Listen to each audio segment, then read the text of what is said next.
ഇതുപോലെ ഒരു കുക്കർ എടുത്ത് അതിലേക്ക് ഒരു 2 തക്കാളി ഇതുപോലെ അങ്ങോട്ട് കട്ട് ചെയ്തിട്ട് കൊടുക്കുക. ഇനി ഒരു 3 പച്ചമുളകും കുറച്ച് വെളുത്തുള്ളിയും 2 സവാള കനം കുറഞ്ഞ അരിഞ്ഞതും കൂടി ഇട്ട് കൊടുക്കാം. ഇനി ഇതിലേക്ക് ഒരു 1/2 ടീസ്പൂൺ മുളക് പൊടിയും 1/4 ടീസ്പൂൺ മഞ്ഞൾപ്പൊടിയും 1 ടീസ്പൂൺ മല്ലിപ്പൊടിയും 1 കപ്പ് വെള്ളവും കുറച്ച് മല്ലിയിലയും ചേർത്ത് കുക്കർ അടച്ച് 3-4 വിസിൽ അടുപ്പിച്ചെടുക്കുക. അപ്പോഴത്തേക്കും ആ ഉള്ളിയും തക്കാളിക്ക് നല്ലപോലെ ഉടഞ്ഞു വരും. ഇനി ഒരു പാനിലേക്ക് കുറച്ച് എണ്ണ ഒഴിച്ച് കൊടുത്ത് ഒരു 1/2 ടീസ്പൂൺ മുളക് പൊടിയും 1/2 ടീസ്പൂൺ ഗരം മസാലപ്പൊടിയും ചേർത്ത് നല്ലപോലെ തന്നെ അങ്ങോട്ട് ഇളക്കി കൊടുക്കുക. ഫ്ലെയിം ഒന്ന് നല്ലപോലെ കുറച്ച് വെച്ചിട്ട് വേണം കേട്ടോ ചെയ്തെടുക്കാനായിട്ട്. ആ മസാലേൻ്റെ പച്ചമണമൊക്കെ മാറിയിട്ട് നല്ലൊരു മുരിഞ്ഞ മണം വരുന്ന സമയത്ത് അതിലേക്ക് പാകത്തിനുള്ള ഉപ്പും കൂടെ ചേർത്തൊന്ന് മിക്സ് ചെയ്തെടുക്കാം.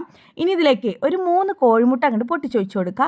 എന്നിട്ട് കോഴിമുട്ട നല്ലപോലെ ഈ ഒരു മസാലയിൽ നന്നായിട്ട് തന്നെ അങ്ങോട്ട് ചിക്കിയെടുക്കുക. ഇനി വെന്ത് വന്ന കോഴിമുട്ടയിലേക്ക് നമ്മൾ വേവിച്ച് വെച്ചുള്ള ഉള്ളിയും തക്കാളി ഉണ്ടല്ലോ ആ ഒരു മസാല ഇതിലേക്ക് ചേർത്ത് കൊടുത്തിട്ട് നല്ലപോലെ തന്നെ അങ്ങോട്ട് മിക്സ് ചെയ്തെടുക്കുക കേട്ടോ. ഉപ്പൊക്കെ പാകമാണെന്ന് നോക്കുക. എന്നിട്ട് നന്നായിട്ടൊന്ന് തിളപ്പിച്ചെടുത്ത് കഴിഞ്ഞാൽ ഫ്ലെയിം ഓഫ് ചെയ്ത് കൊടുക്കുക കേട്ടോ. അപ്പോൾ അതാ നല്ല മുട്ടക്കറിയുടെ റെഡി ആയിട്ടുണ്ട് കേട്ടോ. ആപ്പത്തിൻ്റെ കൂടെയും ചപ്പാത്തിൻ്റെ കൂടെയും ചോറിൻ്റെ കൂടെയൊക്കെ അടിപൊളി ടേസ്റ്റാണ്. അപ്പോൾ ട്രൈ ചെയ്യുന്നൊക്കെ ഫീഡ്ബാക്ക് എടുക്കാം.